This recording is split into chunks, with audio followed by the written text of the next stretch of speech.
You know what I'm saying? I'm just... You inspire me. Yeah. If you didn't reach anybody today with what you just said, you definitely inspired me. I got some things to think about. Community work. Yeah. So what is it that you do to help out in the community?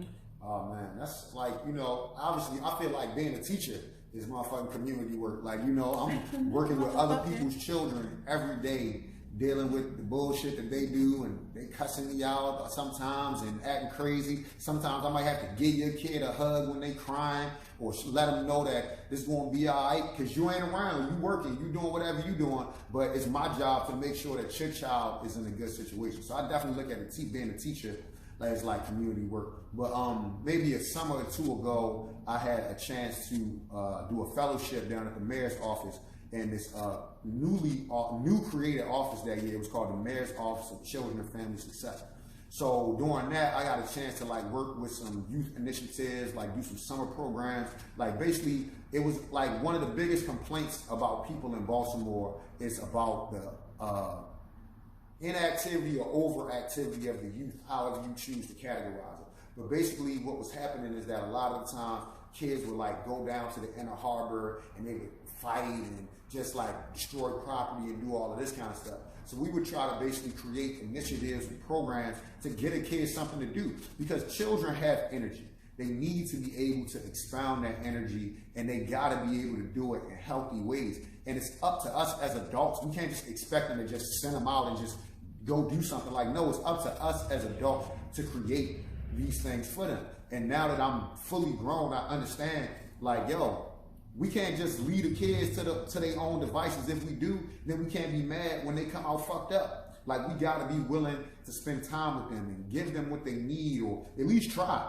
Absolutely. Because if we don't try, then what are we doing? What is our purpose in the world? Like, what do we just here to be selfish and only care about ourselves? Like, no, you gotta think about one day we gonna be old people. One day we gonna need these kids to take care of us, whether it's in a hospital or Social Security or whatever. Like, what if you walk across the street and you got your groceries and you want a kid to like have some type of respect or have some type of reverence for the people that came before them, that they willing to come help you out. You know what I'm saying? Because that's how I was raised. So I'm just trying to put some of that energy back into the world. So when I look at it as a community outreach and activism, it don't always got to be in some formalized way. Like, it can be like just you pulling up on a kid, like, yo, I care about you. Like, what's going on with you? Here's a couple of dollars, or whatever that looks like to you. It don't have to be like, you know, you joining an organization, or some sort of program, being in a fraternity or sorority or whatever. It could be just you just trying to be a good person, letting the kid shovel your snow, letting the kid cut your grass, letting the kid wash your windows. Like, you know, most of these squeegee boys out here is my students that I've taught in school. Sometimes every time I see them, I want to give them money. But the fact is that I'd rather them be squeegeeing than robbing people or selling dope. You know what I'm saying? I want them to be able to find legal ways to make money. I want them to find sustainable ways to make money. But at the end of the day, you know, you got to start somewhere. So at least this is them trying to do something, like, you know, them understanding that, all right, I don't want to be a dope boy. I don't want to rob niggas. What else can I do? I don't have a lot of opportunities, so let me try this. So I try to support anybody that I see that's trying to do something great. Okay, so would you say, or I mean, if you had to choose, would you, like, if you could only do one from here on out, would it be teaching, rapping, or producing? Oh man, honestly, if I could just sit in my house, like in some pajamas and make beats all day and make the money that I need to make, I would probably choose that, because, you know, that's just like, you know, that would be great. Like, you know what I'm saying? I wouldn't have to be in front of nobody. I wouldn't have to expound no energy, and I would still be able to fully enjoy and be fulfilled by what I'm doing. Mm-hmm. So really, like, you know, I'm a person who necessity breeds invention. You know what I'm saying? So, like, you know, I grew up poor. Like, I was like, all right, everybody making beats now. Everybody rapping now. Like, you know, I could try to throw my hat in that ring and try to do that and be full-time with that. Or I could take a different route. Like, you know what I'm saying? Like, something that a lot of people don't really know is that the richest people in America are the educated people. I have this, like, I did a summer program, like a dual enrollment program at Morgan State for young black men, high school age, where they got college credits and high school credits at the same time last summer, right? So I used to ask them this question, like, who is the richest black person in America? And they would list the typical people, Michael Jordan, LeBron, like Oprah and all that. And I'd be like, you're wrong. The richest black person in America is this dude named Robert F. Smith. He is a 2-time college graduate. He is a computer scientist, and he created a program that he sells to businesses. He's worth over $6 billion right now. He's the richest black person in America. So once I realized how much money there was in education, I was like, yo, I'm smart. Like, you know what I'm saying? Like, why not take this intelligence and intellect that I have and apply it to something that could actually make me some real money? So then I took it a step further, right? I started looking at like people like university presidents. Like, most people don't know this. The president of Morgan makes $450,000 a year. Oh, wow. That's a lot of fucking money.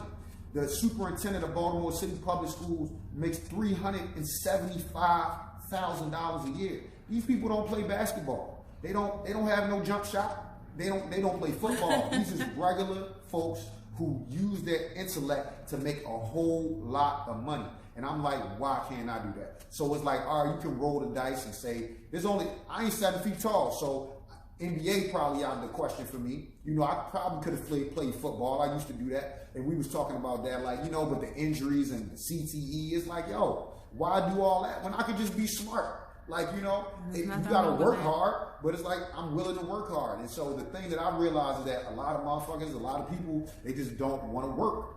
And it's like, I don't mind it. So if you're willing to put the work in, it's endless avenues out here for you. Like, literally. And like, we was talking about this before, like, you know how in school they don't really tell us about all of the different things. Like, yo, anything you want to do, there is a way for you to do it and be very, very comfortable. And you don't have to make $30 million to live a comfortable life. No. You can make $30,000. And if you budget it correctly, you can live good. Like, people, with the problem that we have in our community as black people, and I'm gonna just speak frankly right now, is a lot of motherfuckers wanna live like they rich, but they not. Live within your means. You know what I'm saying? You don't need to buy a pair of new shoes every month. If you choose to buy a pair of new shoes every month. You know what I'm saying? Right. Like, you choosing to spend your money in ways that don't make sense. And it's like, I think that if as a community, we can really, really kind of like tamper some of that shit. Because I shop at Marshalls. I shop at Ross. I shop at TJ Maxx. And I like nice shit, but at the end of the day, I'm not trying to spend all my money on clothes and shoes. Like, you know, I bought a car that I could buy outright. Like, at the end of the day, you don't need to drive a Benz. Because one, those cars are super expensive to maintain. I had a BMW one time, and once something break on that shit, it's like everything started breaking down. The next thing you know, it costing you $5,000 to try to fix your car. But you could just have a Honda, and it's going to do the same exact thing. So with that being said, do you agree? Like, they have in like Florida, they're starting to implement financial literacy. Mm-hmm. Do you agree, and it sounds like you do, that we need to instill that into the educational format here? Man, for sure. Like, it can do no wrong, because the thing about it is, with children, it's all about exposure. Whatever you expose them to is what they'll know about. So even if they not really, at that age, they might not understand stocks and bonds and how to invest. The fact that you even are introducing them to this language will put it in their mind, so that when they do have the mental capacity to really be able to research it on their own, because we also live in an age of information. Like, look at how much things have changed since even when we were children. Like, my mom had to buy me an encyclopedia if I wanted to be able to do research. Now all you need is a phone, and there's endless information at your fingertips. YouTube, Google, like, it's just everywhere. So they don't have to know about the Dewey Decimal System. You know what I'm saying? And how to find a book. Like, that shit is outdated. Like Yeah. it's great to know it's great to know because history allows you to see where the future is going. But at the same time, you got to take advantage of what you have that's available to you. And you know what I'm saying? Like if these kids can learn it earlier and kind of take advantage of that and jump on it and really, really delve into it, it can only help them. Because you know, we grew up in the hood. Like I'm from West Baltimore. I grew up in a neighborhood called the Dome. Like you know what I'm saying? I'm about to say your name again. Like, you know what I'm saying? Murphy Homes, like, you know what I'm saying? That's down the street from each other. My mother didn't have no financial literacy. She didn't teach me nothing about having a bank account, about saving money. My mother's concept of money was spend it till it's gone. Like, you know what I'm saying? And there was so many times she would spend all her money and then the bills due, we ain't got no food. Like now, I'm not trying to shit on my mom and act like she wasn't a good parent because she was. She worked. She was around for us. Was accountable, but at the same time, she didn't really have no concept of what to do with her money. That's still to this day. Like, you know, every times where I had to be like, you know, Mom, you don't need that. Like, you know, and you know, some people shop as a coping mechanism. They just spend money on stuff because it's like it make them feel better to go shopping.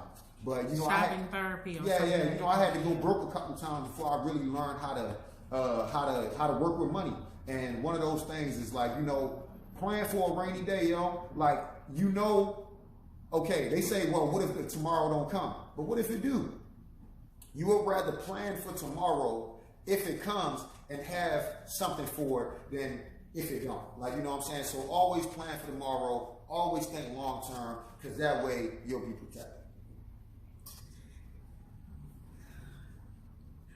I can't even say. It's weird because I'm like not necessarily speechless, but we've dove into so many things. Yeah, this is what conversations with me is like. You know, I'm gonna take you there. Yeah, for real. Yeah, you have, and with that, okay, because I'm gonna wrap it up. With that, I'm definitely gracious. I appreciate you coming to talk to us. For sure. And let people know, ooh, I'm sorry. This is going to be a big edit. Okay, yes. Surprise saxophone. Oh. How do we not talk about that? Yeah, let's talk about that now. Yes. So let my guests know about surprise saxophone. Well, it's another thing, necessity breeds invention. So like, you know, I've been playing the saxophone since I was 11, you know, 6th grade, Booker T. And like, it just always was something I did. I never envisioned it becoming like a business. Like, you know, I always played in band or in bands. And so most of the time, you know, when you think of something, you're thinking of things that already exist. So what happened was, I can't remember exactly who it was, but somebody asked me like, to play for like their engagement or like play for like their grandmother or something, but it wasn't a situation where they wanted like a whole band. They just wanted me to play by myself. So I was like, I've never done nothing like that before. So honestly, whoever that is, and I think it might have been another person I talked to you about it off camera, but it was like I just came and played like some songs for her grandmother one day. Like 2 songs, and I just was like, I don't even really know what to charge them. Like, so I was like, so I started like, so basically I did that, not really thinking too much of it, just doing it. And then they like took pictures of it. So I posted the pictures and like people started like, oh, Dad, that's cool. Like, you know, posting the pictures and the videos. It's like, that's cool. Like, oh, can you come do this for me? And the next thing I know, people are calling me to come do these gigs. And like, it's not with a band, it's just me by myself. So it was like, yo, this is a business. Ding, ding. Like, this is not just like a hobby. This is a business. Like, if I really start promoting this the right way, like, I can, like, make a lot of money doing it. And what's funny is that when I started doing it and started putting it out there, now I'm starting to see a lot of other people doing it too. And I'm not even a person who, like, hate on other people or, like, would like tell somebody, oh, you stole my idea. Like, do your thing. Like, just, you know, try to be great at it. Like, obviously you can't do what I do, and I'm not going to try to do what you do. And so the idea just kind of like, you know, like surprise sax, like, you know, it just makes sense. Like, okay, just pop out on a nigga with the sax. Surprise, I got a sax. Like, you know, so I started realizing it was a business, like, you know, and so now I'm like, I'm getting booked like months in advance. Like the gigs that I'm getting are like way more serious. Like I got booked for like a corporate marijuana event. Who would think that like playing for somebody's grandmother and like playing for an engagement, now I'm getting booked by like corporations like who sell legal marijuana. Like I did a gig at the aquarium. I used to work at the aquarium in high school. Like, you know what I'm saying? Now I'm doing gigs there. So it's like I'm starting to see it grow. Every year it's growing exponentially. And I just got to really thank my community because people saw me doing it and they knew me and they was like, oh, like, yeah, let me call them in. So some people, they like try to dream up stuff for me to do just because they want to support me. So it's been a great thing. And like, I only see it getting bigger and better as I get older and I keep doing it. You know, in some dream part of my world, like maybe this would be something that like I could do and contract other musicians to do, and you know, make it like it's not just like me, a conglomerate like of people. yeah, you know, like and like start spreading it to other cities, like you know, because people want live music, but everybody can't afford a band. So you know, just trying to be innovative and think outside the box and see the future before it happens. Like, you know what I'm saying? Who would be your dream person to surprise? If that makes sense. Like, you know, like if Michelle Obama called you and said, yeah, that would be crazy. I want to surprise. The dream? Damn, who's somebody I like? LeBron James. I really respect LeBron James. So if I got to like, you know, work with him and be around him, like he's a person who like, you know, we got similar backgrounds, you know, both from low income areas, and we care about people. Like, you know what I'm saying? Like he could just as easily be like, I'm just a basketball player. I'm just here to dunk on niggas and sell shoes, like, and all that. But he actually cares a lot about other people, just from the things he speaks on, the fact that he tried to put kids through college, like, you know, that he really, really cares about his people and his community. And you can just, like, he married a black woman, like, I'm gonna keep it all the way 100, like, he's not, like, you know, he is a father, he shows his family, you could tell that his kids have respect and that they were being raised well. So, like, probably somebody like that, if I had to pick pop up at the Shop Talk, his podcast, podcast, some shit like that. Like, you know, because I really rock with y'all. Somebody else, probably Beyonce. You know, everybody love Beyonce. Like you can't hate on Beyonce. Like, you know, Jay-Z, somebody like that. Nas, like, you know, anybody who doing something positive. Like, you know, I just believe that music is like energy and it spreads. And if you give it like it really, I've seen people like change when they listen to me play.